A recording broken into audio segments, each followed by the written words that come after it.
ونستعينه ونستغفره ونؤمن به ونتوكل عليه ونعوذ بالله من شرور أنفسنا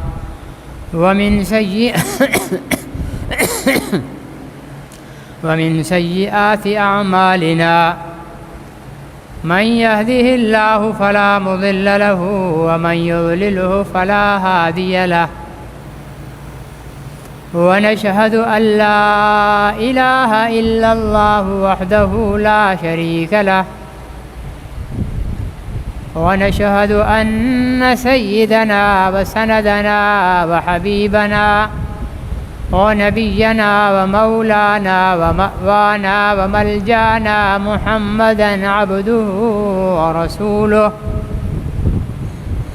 أرسله بالحق بشيرا ونذيرا وداعيا إلى الله بإذنه وسراجا منيرا صلى الله عليه وعلى آله وأصحابه وأزواجه وأهل بيته وبارك وسلم تسليما كثيرا كثيرا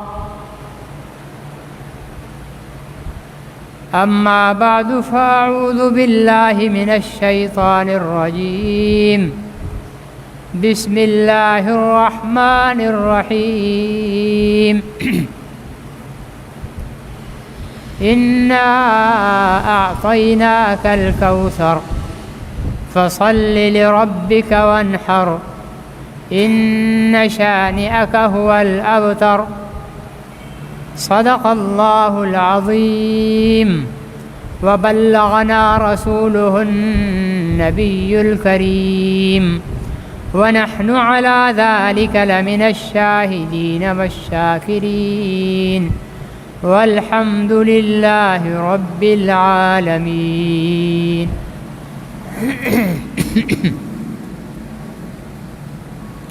محترم بزرگوں اور بھائیو، حضور علیہ الصلاۃ والسلام کے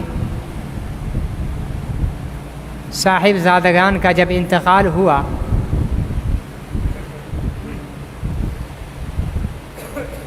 تو انہوں نے حضور علیہ الصلاۃ والسلام کے لیے مشرکین مکہ نے، کفار نے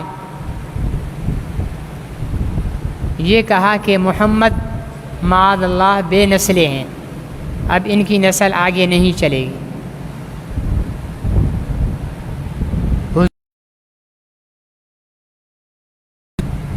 تو آپ کو افسوس ہوا، آپ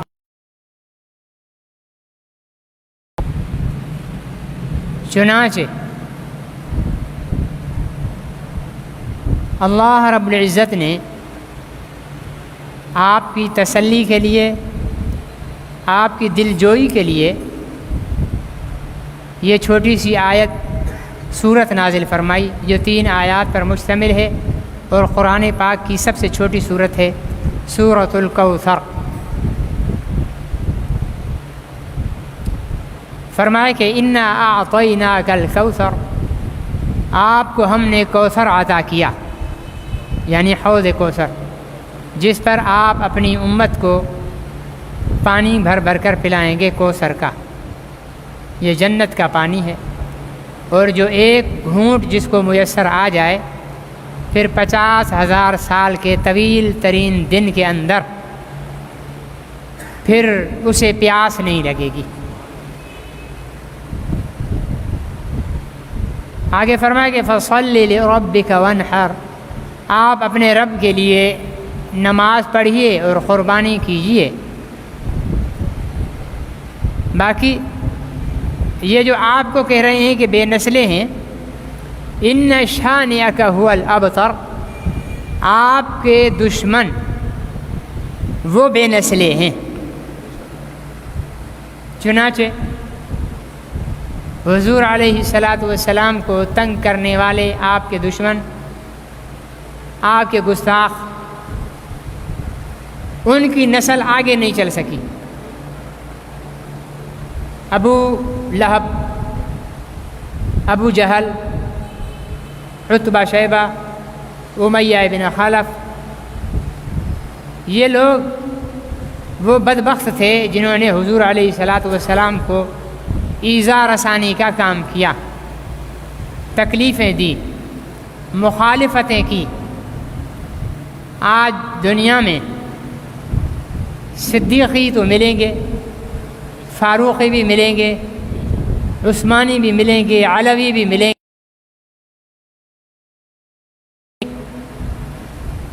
ابو لہبی، ابو جہلی،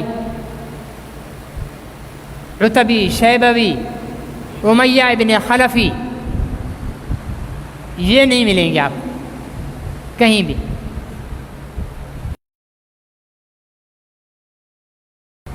اور پھر اس سے یہ نہیں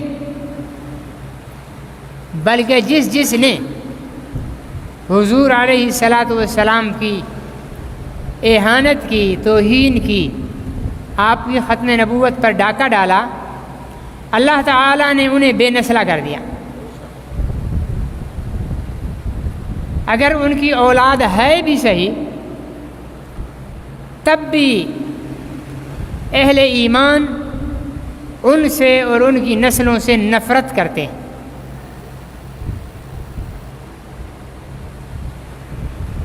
اور گستاخ رسول حضور علیہ السلام نے فرمایا، میں نے پچھلے جمعے میں عرض کیا تھا، من رأى منکم منکرا فلیغیرہ بیدہ فإن لم یستطع فبلسانہ فإن لم یستطع فبقلبہ۔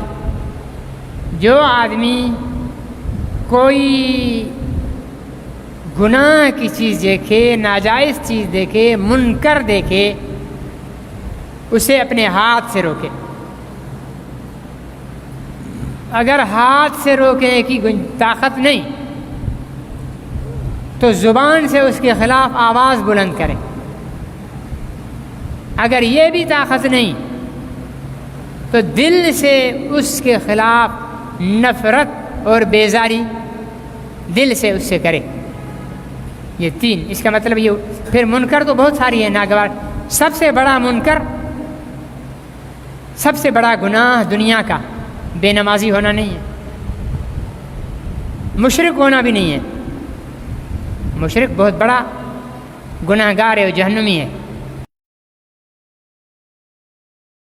اتنا بڑا منکر نہیں ہے۔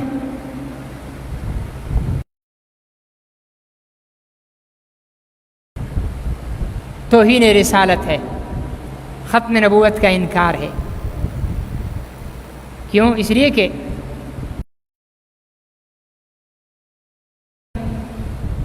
کا حکم نہیں دیا۔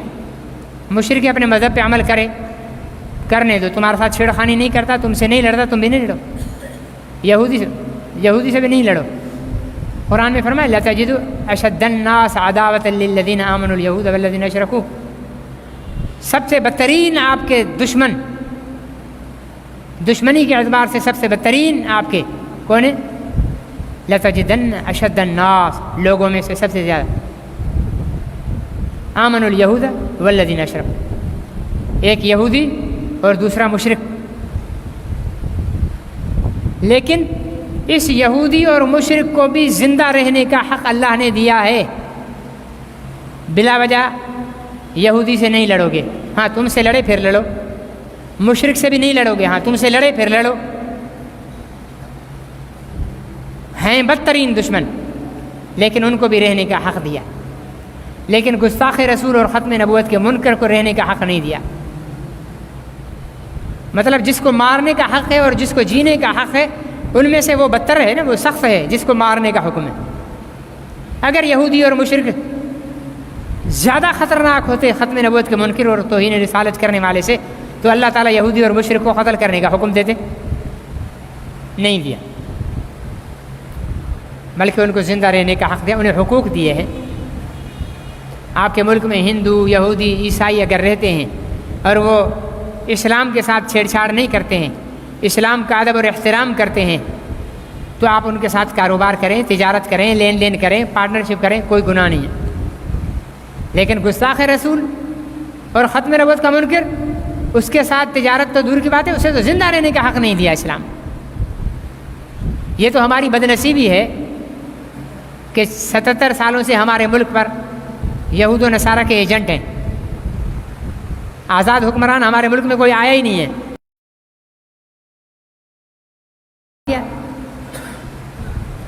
ٹھیک ہے نا، اتنا تسلط ہے یہود و نصارہ کا کہ ہم نے جس مقصد کے لیے پاکستان لیا تھا وہ مقصد 77 سال ہو گئے ابھی تک پورا نہیں ہوا، یعنی اسلامی ریاست۔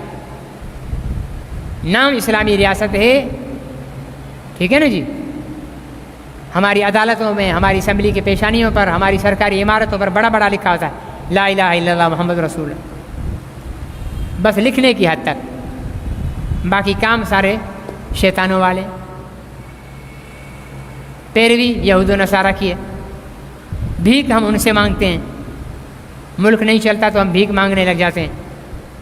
ملک بھائی جتنی بھیک تم ان سے مانگتے ہو اتنی اللہ سے مانگ لو تو اللہ تمہاری جھولیاں بھر دیں گے۔ ہم اللہ سے نہیں مانگتے، ہم کفار سے مانگتے ہیں۔ کوئی بھی حکمران ہو، 77 سال میں کوئی ایک حکمران بتا دو جس نے یہود و نصارہ سے قرض نہ لیا ہو، ایک حکمران بتا دو۔ ہر حاکم نے اپنے دور حکومت میں یہودیوں اور عیسائیوں سے بھیک مانگ کر قرض لیا ہے اور اپنی عیاشیاں پوری کی ہیں۔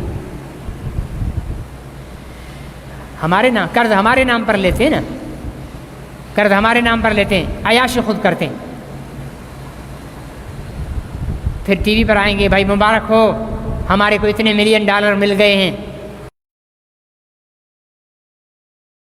وہ 20 کروڑ روپے کی گاڑی ایس ڈی ایم کو ملی ہے، اور ایس پی کو اپنا جو ہے ایس پی کو جو ہے 2.5 کروڑ کی گاڑی مل گئی، ایم این اے کو پتہ نہیں 5 کروڑ کی، ایم پی اے کو 5 کروڑ کی گاڑیاں مل گئی ہیں، ٹھیک ہے نا جی، وہ سارا اپنی عیاشی پر لگا دیتے ہیں۔ تو حقیقی اسلامی حکمران ہمارے ملک میں آیا ہی نہیں ہے، اور پھر اگر کوئی آیا بھی ہے اور سر اٹھانے کی کوشش کی ہے تو اسے ختم کر دیا، اس نے بالکل ان کو مٹا دیا گیا، پھر کسی بھی ذریعے سے مٹا دیا گیا، اور اس کے مجرم بھی ہم ہیں۔ اگر 77 سال میں پاکستان میں اسلامی حکومت قائم نہیں ہوئی تو اس کے مجرم ہم ہیں، اس لیے کہ جو بھی حکومت بنتی ہے ہمارے ووٹوں سے بنتی ہے نا، ہم عالم ہیں۔ اور اسلامی حکومت قائم کون کرے گا؟ جو اسلام کا علم رکھتا ہے۔ یہ پینٹ شرٹ اور ٹائیاں پہننے والے اسلام تھوڑی نافذ کریں گے، ان کو تو وضو کی سنتیں اور فرائض نہیں آتے، ٹھیک ہے نا جی۔ تو ہم نے علماء کو، ہم کہتے ہیں علماء کا کیا کام ہے حکومت کرنے کا؟ بھائی اسلام میں سب سے پہلی اسلامی حکومت حضور علیہ الصلوۃ والسلام نے قائم کی ہے، ریاست مدینہ، حضور علیہ السلام نے قائم کی اسلامی حکومت۔ تو اسلامی حکومت قائم بھی نبی کے وارث کر سکتے ہیں، یہود و نصارہ کے وارث اور غلام نہیں، محمد رسول اللہ صلی اللہ علیہ وسلم کے وارثین اسلامی ریاست قائم کر سکتے ہیں، اور ہم ان وارثین کو دور رکھتے ہیں، ٹھیک ہے نا جی۔ ہمارے ہاں ظاہر ہے ایک ہی طریقہ ہے بھائی ووٹ کے ذریعے، ہم ووٹ دیتے ہی نہیں ہیں،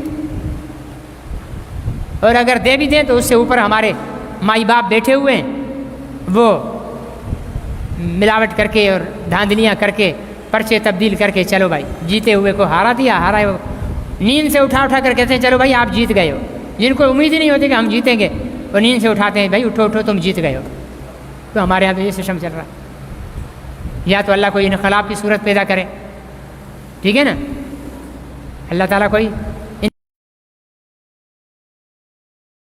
سیدنا عمر رضی اللہ تعالیٰ عنہ یا ملا محمد عمر جیسا انقلابی کھڑا ہو اور یہ سارے عیاشوں بدماشوں کو ختم کر کے اور اسے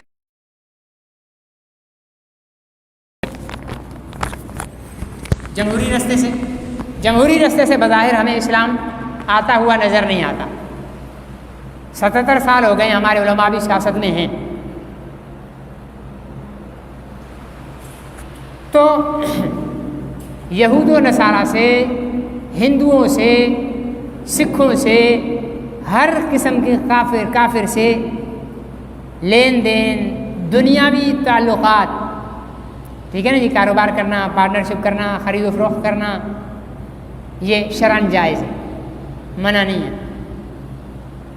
محمد رسول اللہ صلی اللہ علیہ وسلم کا گستاخ اور محمد رسول اللہ صلی اللہ علیہ وسلم کی ختم نبوت کا ڈاکو، آپ کی ختم نبوت کا منکر، یہ دو ایسے کافر ہیں جن کو زندہ رہنے کا اسلام نے حق ہی نہیں دیا. میرے آقا صلی اللہ علیہ وسلم نے فرمایا من سب اصحابی فجلدوا ومن سب نبیکم فاقتلوا، جو میرے صحابی کو گالی دے اس کو کوڑے لگاؤ، اور جو مجھے گالی دے، تمہارے نبی کو جو گالی دے اس کو فاقتلوا، قتل کر دو. یہ جو ہمارے ہاں نعرہ ہے نا، گستاخ رسول کی ایک ہی سزا، سرتن سے جدا سرتن، یہ صرف نعرہ لگانے کے لیے نہیں ہے، یہ عمل کرنے کے لیے، یہ عمل کرنے کے لیے ہے. صرف نعرہ لگانے کے لیے ہم نعرے لگاتے ہیں جوش سے، گستاخ رسول کی ایک ہی سزا، سرتن سے جدا. بھائی سرتن سے جدا کون کرے گا؟ حکمران تو کرنے سے رہے، وہ تو ویسے ہی یہود و نصارہ کے اعلی کار ہیں، وہ تھوڑی کریں گے. یہ تو ایمان اور یقین اور عشق رسول یہ کام کرنے پر آمادہ کرتی ہے. اور ہم تو یہ کہنے سے بھی، ہمارا مسلمان تو یہ کہنے سے بھی نہیں، یہ ہمارے پر دہشت گردی کا لیبل لگ جائے گا. بھائی دہشت گردی کا لگ جائے یا کچھ بھی لگ جائے، ہمیں تو اپنے رسول پاک صلی اللہ علیہ وسلم سے محبت ہے، اور ہمیں تو ان کے دشمنوں سے نفرت ہے. اور اللہ نے جب بھی ہم یہ عزم اور ارادہ کرتے ہیں، اللہ تعالیٰ نے زندگی میں جب بھی موقع دیا اور کسی گستاخ نے ہمارے سامنے گستاخی کی، تو پھر یا وہ دھرتی پر رہے گا یا ہم دھرتی پر رہیں گے. جلوس نہیں نکالیں گے، نعرہ نہیں لگائیں گے، ختم، سرتن سے جدا، بس کر دیا، جان چھڑاؤ. پھر بھلے ہمیں بھی سولی دے دو، لٹکا دو، کیس چلاؤ، پھانسی دے دو، گولی لگا دو، جو تمہاری مرضی. نبی کی عزت اور ناموس اور آپ کے تاج ختم نبوت کو ہم لاوارث نہیں چھوڑ سکتے کہ جو بھی بدماش غنڈہ آئے اور وہ حضور علیہ الصلوۃ والسلام کی عزت و ناموس پر، آپ کی حیات طیبہ پر مذاق اڑائے اور غلیظ حملے کرے. اتنا لاوارث نبی پاک صلی اللہ علیہ وسلم کا ناموس نہیں ہے. دنیا میں 190 کروڑ رسول پاک صلی اللہ علیہ وسلم کے غلام رہتے ہیں، اور پاکستان میں 22-23 کروڑ رسول پاک صلی اللہ علیہ وسلم کے غلام رہتے ہیں. آپ کے ملک کی 25 کروڑ آبادی، 1 کروڑ کافر نکال دو، تب بھی 22-23 کروڑ آپ مسلمان رہتے ہو. لیکن پتہ نہیں کہاں کہاں سے ایسے گٹر کے گندے کیڑے اٹھ کر میدان میں آتے ہیں، غلاظت اپنے منہ میں بھری ہوئی ہوتی ہے، اور حضور علیہ الصلوۃ والسلام کی شان عالی میں توہین کرتے ہیں، اہانت کرتے ہیں، گستاخی کرتے ہیں، جن کا تصور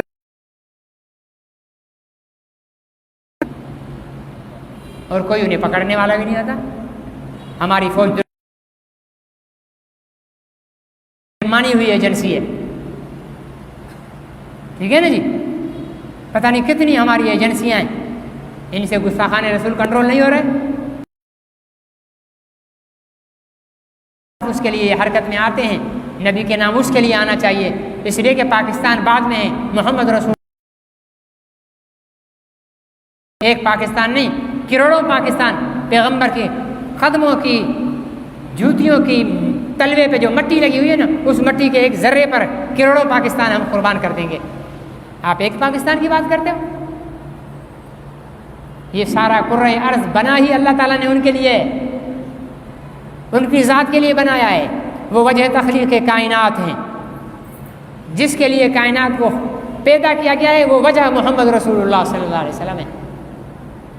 یہ سارا ارض و سما کی جو محفلیں ہیں اور یہ کہکشائیں ہیں، یہ پھل ہیں، یہ غلے ہیں، یہ ہوائیں ہیں، یہ سارا نظام کائنات محمد رسول اللہ صلی اللہ علیہ وسلم کے لیے بنا ہے.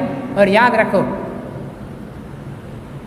میں اگر اپنے بچوں کے تحفظ کے لیے ایک مکان بناتا ہوں اور وہ مکان میرے بچوں کو تحفظ نہیں دے سکتا ہے، تو ایسے مکان کو تو میں بم سے گرا دوں گا نا.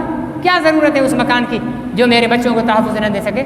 یہ اللہ نے دھرتی محمد رسول اللہ صلی اللہ علیہ وسلم کی عزت کے لیے بنائی ہے، یہ ناموس کے لیے بنائی ہے، یہ عظمت کے لیے بنائی ہے۔ اگر اس دھرتی پر محمد عربی صلی اللہ علیہ وسلم کی عزت اور ناموس اور عظمت محفوظ نہیں رہے گی تو اللہ کو اس دھرتی اور اس دھرتی پر رہنے والوں کی کوئی ضرورت نہیں ہے۔ اس دھرتی کو ملیا میٹ کرنے میں اللہ تعالیٰ کو ہم آنکھ جھپکنے میں دیر کر سکتے ہیں، اللہ کو اس سے بھی پہلے اس دھرتی کو فنا کرنے کی طاقت ہے۔ اس لیے میرے بھائی اپنی سیاسی شعبہ بازیوں سے، سیاسی مفادات سے، مسلکی مفادات سے بالا تر ہو کر اپنے آپ کو رسول اللہ صلی اللہ علیہ وسلم کا غلام بے دام بناؤ، بے قیمت غلام۔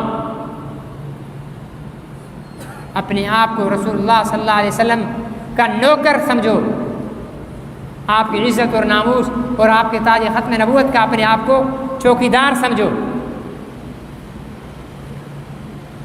یہ نہیں ہے کہ جو ختم نبوت کا ممبر بنا ہوا ہے اس کے ذمہ ختم نبوت کا کام ہے، باقی جس نے لا الہ الا اللہ محمد رسول اللہ پڑھ لیا اس کے ذمہ حضور علیہ السلام کی عزت اور ناموس اور ختم نبوت کا تحفظ لازم ہے۔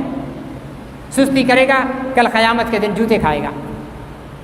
اللہ ہر بدعملی معاف کر سکتے ہیں، محمد رسول اللہ صلی اللہ علیہ وسلم سے غداری اللہ معاف نہیں فرمائیں گے۔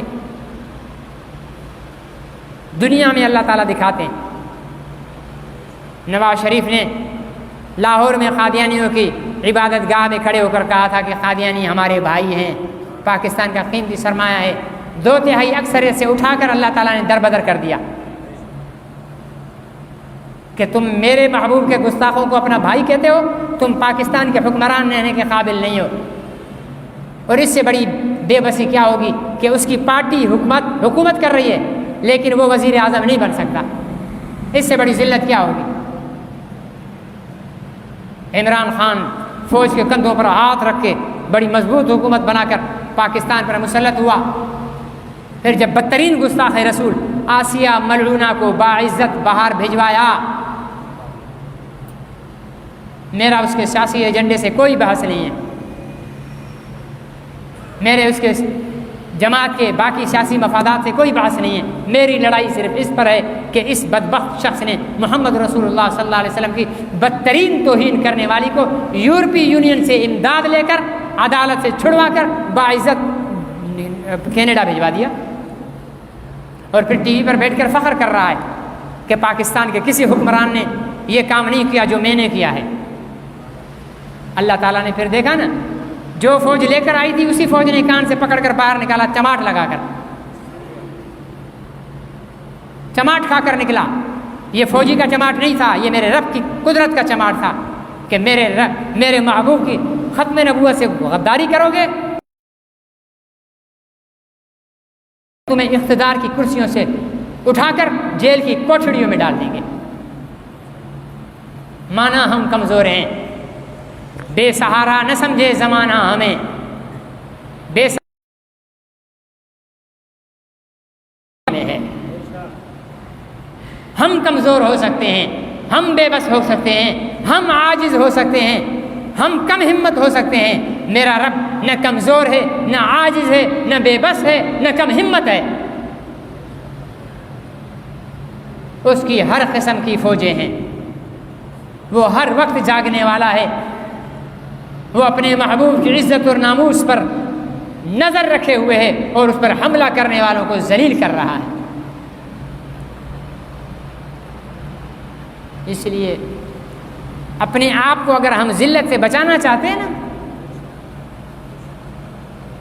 عزت نئے کپڑوں میں نہیں ہے، عزت مال و دولت میں نہیں ہے، عزت وزیر اعظم بننے میں نہیں ہے۔ اگر اس میں ہوتی تو عمران خان کو اور نواز شریف کو دیکھ لو۔ عزت ایم این اے اور ایم پی اے بننے میں نہیں ہے۔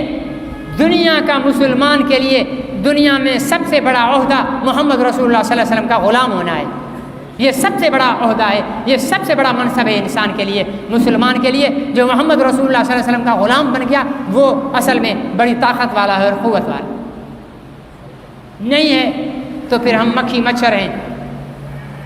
کبھی کہیں ہمیں مارا جائے گا، کبھی کسی نعرے پر ہم مریں گے، کبھی کسی، جب محمد رسول اللہ کے نام پر ہم مرنا چھوڑ دیں گے نا،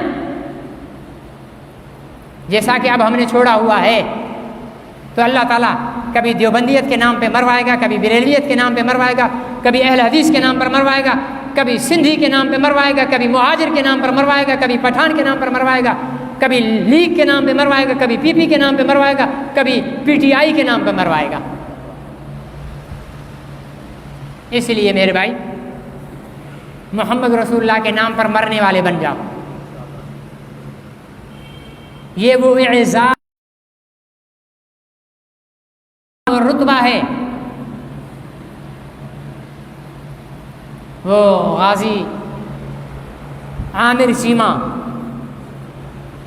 غازی عامر چیمہ وہ جرمنی گیا تھا، ٹیکسٹائل میں اسپیشلسٹ ڈگری حاصل کرنے کے لیے۔ جس بدبخت اخبار نے حضور علیہ السلام کے کارٹون شائع کیے تھے، اس کے ایڈیٹر کو مارا، گرفتار ہوا، لاش پاکستان لائی گئی، اس کے گاؤں گئے۔ ہمارے ختم نبوت کے بزرگ گزرے ہیں، حضرت مولانا حافظ محمد اکرم طوفانی صاحب سرگودا کے، اللہ تعالیٰ ان کی قبر پر کروڑہ رحمت نازل فرمائے۔ وہ فرماتے ہیں کہ میں اس کی جنازے میں گیا، حکومت کی سخت پابندیوں میں، کہ اس کے جنازے کو کوئی کندھا نہ دے، اس کے جنازے کے پاس کوئی نہیں آئے۔ ایئرپورٹ پر دنیا نے وہ مناظر دیکھے، جب اس غازی کا جنازہ ایئرپورٹ پر اترا، ایئرپورٹ کے بڑے بڑے افسران اس کے تابوت کو چوم رہے تھے، اس کا عزت اور اکرام کرا رہے تھے۔ اللہ تعالیٰ دکھا رہے تھے کہ جو میرے محبوب پر قربان ہوتا ہے اس کی عزت اس طرح کرواتا ہوں، تم کتنی پابندیاں لگاؤ، تمہارے ہی کارندوں سے اسے عزت دلاؤں گا۔ جب قبرستان لایا گیا، 3 لاکھ آدمی گاؤں کے اندر پابندیوں کے وجود 3 لاکھ آدمی اس کے جنازے پر وہاں پہنچے۔ مولانا مئی کا مہینہ تھا، شدید گرمی پڑ رہی تھی۔ مولانا اکرم طوفانی صاحب فرماتے ہیں میں اس کی قبر کے پاس، ابھی قبر کھلی ہوئی تھی، ابھی دفن نہیں کیا گیا تھا، میں قبر کے پاس جا کر بیٹھا تھا، یوں محسوس ہو رہا تھا کہ میرے چاروں طرف ایئر کنڈیشن چل رہی ہے، اتنی ٹھنڈی ہوا چل رہی تھی وہاں پر۔ باہر نکلو تو گرمی، قبر کے قریب آؤ تو ٹھنڈی ہوائیں چل رہی ہیں۔ اللہ اپنے محبوب پر جان دینے والوں کو یوں دنیا میں امر کر دیتا ہے۔ اس طریقے کون تھا؟ ایک کانسٹیبل تھا ممتاز قادری پولیس میں، ہاں، ڈیوٹی کرتے کرتے کرتے ریٹائر ہو کر مر جاتا، کوئی جانتا بھی نہیں اس کو۔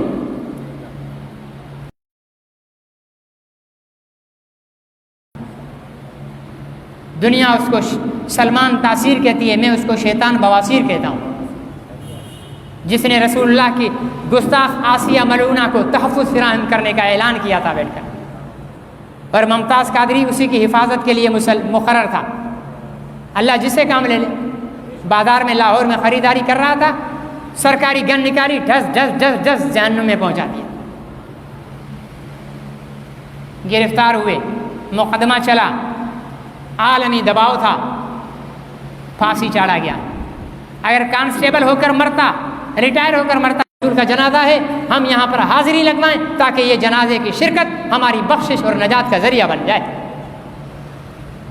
اللہ یوں سر بلند کرتے ہیں۔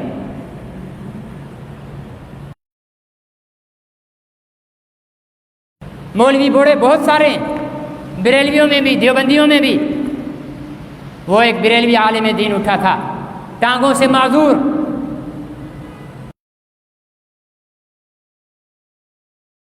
لوگ مسلک کی بنیاد پر بڑا اس کے ساتھ حسد کرتے ہیں۔ میں اس کے ساتھ حسد نہیں کرتا ہوں، میں اس کے ساتھ محبت کرتا ہوں، کیونکہ وہ رسول اللہ کا بے دام غلام تھا، وہ رسول اللہ کی ختم نبوت کا چوکیدار تھا۔ وہ یوں ڈی چوک سے بھاگا نہیں تھا، وہ سینہ تان کر کھڑا ہوا تھا، اور اس کے سپاہی اور اس کے کارکن بھی سینہ تان کر کھڑے ہوئے تھے۔ ہم تو بھائی نبی کے نوکر ہیں، اور میرے آقا کے تحفظ کے لیے کوئی بھی اٹھے گا وہ ہمارے سروں کا تاج ہے، چاہے بریلوی ہو، چاہے دیوبندی ہو، چاہے اہل حدیث ہو۔ میرے نبی کے گستاخ پر اگر کوئی کتا بھی بھونکتا ہے تو میں اسے دودھ پلانا اپنی سعادت سمجھتا ہوں کہ یہ وہ کتا ہے جس نے میرے نبی کے گستاخ کو بھونکا ہے۔ بریلوی دیوبندی اہل حدیث تو پھر بھی انسان ہے نا، سازش کے تحت اسے غیر فطری طور پر موت کی گھاٹ اتارا گیا، وفات پا گئے۔ لاہور کے در و دیوار اس کے جنازے کے گواہ ہیں، جا کر دیکھ لیں۔ محمد کی عزت اور ناموس اور ختم نبوت کے چوکیداروں کو اللہ تعالیٰ دنیا میں وہ عزت دیتا ہے، وہ رتبہ رائے بھی دیکھ کر انگلیاں دانتوں میں ڈال دیتے ہیں کہ ہائے یہ کیا ہو رہا ہے۔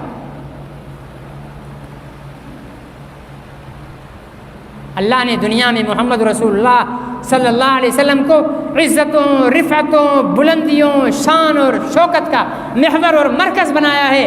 اس مرکز کے ساتھ جو لگتا جائے گا وہ عزت پاتا جائے گا۔ اس مرکز کے ساتھ ابو بکر لگا، صدیق اکبر بن گیا، عمر لگا، فاروق اعظم بن گیا، عثمان لگا،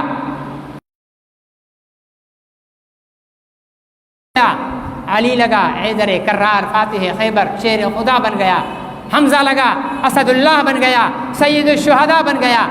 اس مرکز و محور کے ساتھ حسن و حسین لگے، جنت کے جوانوں کے سردار بن گئے۔ اس مرکز و محور کے ساتھ اس کی بیٹی فاطمہ قدم بوسی کرتی ہے، وہ جنت کی عورتوں کی سردار بن جاتی ہے۔ اور اس مرکز کے ساتھ ہم نے اپنا ٹوٹا پھوٹا تعلق جوڑا اور کلمہ پڑھا، غلام محمد بنے، اللہ نے ہمیں امتوں کا سردار بنا دیا۔ کنتم خیر امت، خیر امت بنا دیا۔ یہ محمد کی غلامی کا صدقہ ہے۔ خیر امت بنو۔ اللہ نے جو منصب دیا ہے اس منصب کا حق ادا کرو۔ وقت تو گزر جاتا ہے، کتے کا بھی گزر جاتا ہے، گدھے کا بھی گزر جاتا ہے، بھینس کا، گائے کا بھی گزر جاتا ہے۔ وقت ایسا گزارو محمد کی غلامی میں کہ جب جنازے اٹھیں تو آسمان بھی روئے اور زمین بھی روئے، دنیا بھی اشک کر اٹھے کہ یہ دیکھو عاشق رسول کا جنازہ جا رہا ہے۔ مرنا تو ہم نے ویسے بھی ہے، نہیں مرنا ہے بھائی، سب نہیں بولتے، لگتا ہے کچھ کر نہیں مرنا ہے۔ مرنا ہے بھائی، سب کو مرنا ہے نا، ہاں مرنا ہے۔ کار حادثے میں مر جائیں گے، ٹرین کے نیچے آ کر مر جائیں گے، دل پھٹے گا گر کر مر جائیں گے، ہیپاٹائٹس میں ایڑیاں رگڑ رگڑ کے مر جائیں گے، شوگر میں گل سڑ کر مر جائیں گے۔ مرنا تو ہے ہی، سب سے بہترین مرنا یہ ہے کہ محمد کی غلامی میں مریں، اس کی عزت اور ناموس کی چوکیداری کرتے ہوئے مریں۔ وہ مرنا در حقیقت زندہ ہو جانا ہے، وہ مرنا در حقیقت ہمیشہ کے لیے سر بلندیوں کو چھو لینا ہے۔ کھانے پینے کے لیے تو جانور کوشش کرتے ہیں، ہم نے جانوروں کی طرح دنیا پر ٹوٹ پڑے ہیں۔ ہمیں دکان سے فرصت نہیں ہے، مولوی صاحب کو مدرسے سے فرصت نہیں ہے، پیر صاحب کو خانقاہ سے فرصت نہیں ہے، سیاستدان کو سیاست سے فرصت نہیں ہے، مزدور کو مزدوری سے فرصت نہیں ہے۔ اگر ان اسباب کی وجہ سے ہم محمد عربی صلی اللہ علیہ وسلم کی ذات سے دور ہو رہے ہیں تو پھر رب کی رحمت کو بھی ہمارے لیے فرصت نہیں ہے، پھر عذاب خداوندی میں مبتلا ہونے کے لیے ہم تیار رہیں۔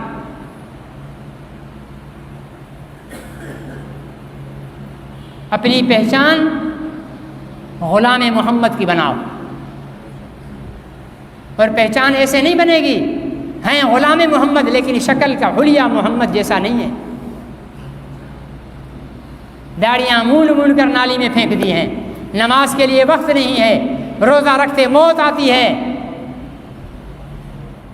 ٹھیک ہے نا جی۔ اور محمد کے غلام ایسے نہیں ہوتے، محمد کے غلام چلتا پھرتا قرآن ہوتے ہیں، ان کے ایک ایک عمل سے قرآن کے احکامات ظاہر ہوتے ہیں، ایسے غلام بن۔ اور پھر رسول پاک صلی اللہ علیہ وسلم کی عزت اور ناموس پر ایک حرف بھی برداشت نہ کرو،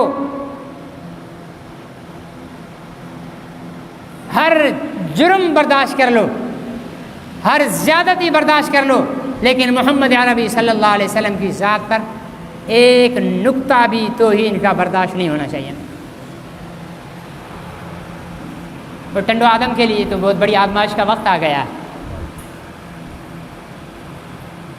عمر کوٹ کا گستاخ ڈاکٹر شاہو خبیث کمبر، یاد ہے کسی کو؟ بھول گئے؟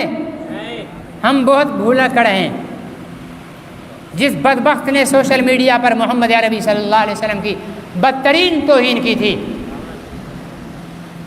اس بدبخت کو جب مارا گیا تو کچھ ہندو نما سندھی، وہ سندھی نہیں ہے، وہ کون ہے؟ ہندو نما سندھی۔ جو حقیقی سندھی ہے وہ محمد کا عاشق ہے، جو محمد کا عاشق نہیں وہ ہندو نما سندھی ہے ہندو لیکن کہلاتا خود کو سندھی ہے۔ آپ کے ٹنڈو آدم میں پتہ ہے کیا حرکت ہونے جا رہی ہے؟ 1 دسمبر محمدی چوک پر یہ قوم پرست چھچورے اس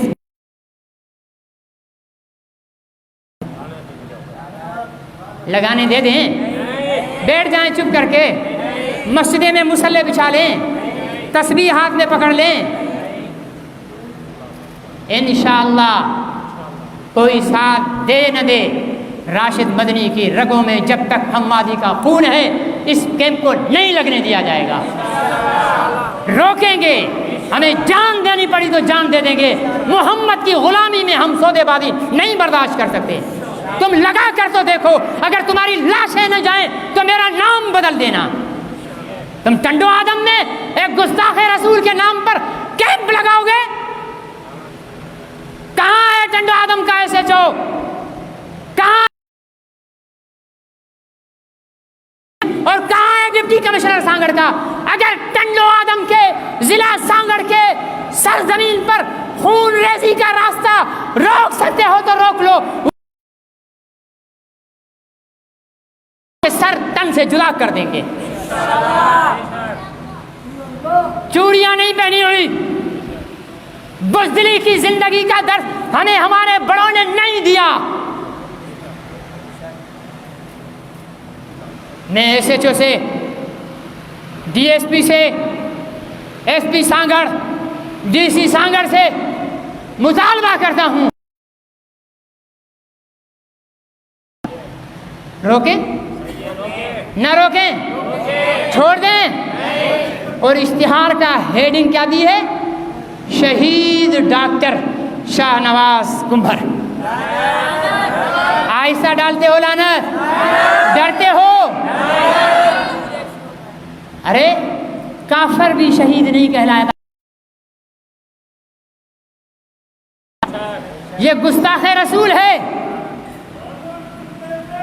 یہ میلہ، یہ کیمپ لگانے والوں کا میں آج فتویٰ دیتا ہوں، ان کی بیویاں ان پر حرام ہو چکی ہیں، ان کے نکاح ٹوٹ چکے ہیں، یہ کافر ہو چکے ہیں۔ میں ان کی بیویوں سے اپیل کرتا ہوں، اپنے شوہروں سے دور ہو جاؤ، اگر ملو گی تو زناکار کہلاؤ گی۔ جو محمد کے غدار کو سپورٹ کرے وہ کافر ہو جاتا ہے، اور کافر سے مسلمان عورت کا نکاح نہیں رہتا۔ اگلی کال دوں، ساتھ دو گے؟ سب نہیں بولتے ہو، ڈرتے ہو؟ ڈرتے ہو تو میرے پیچھے نماز پڑھنا چھوڑ دو، میرے پیچھے نماز وہ پڑھے جو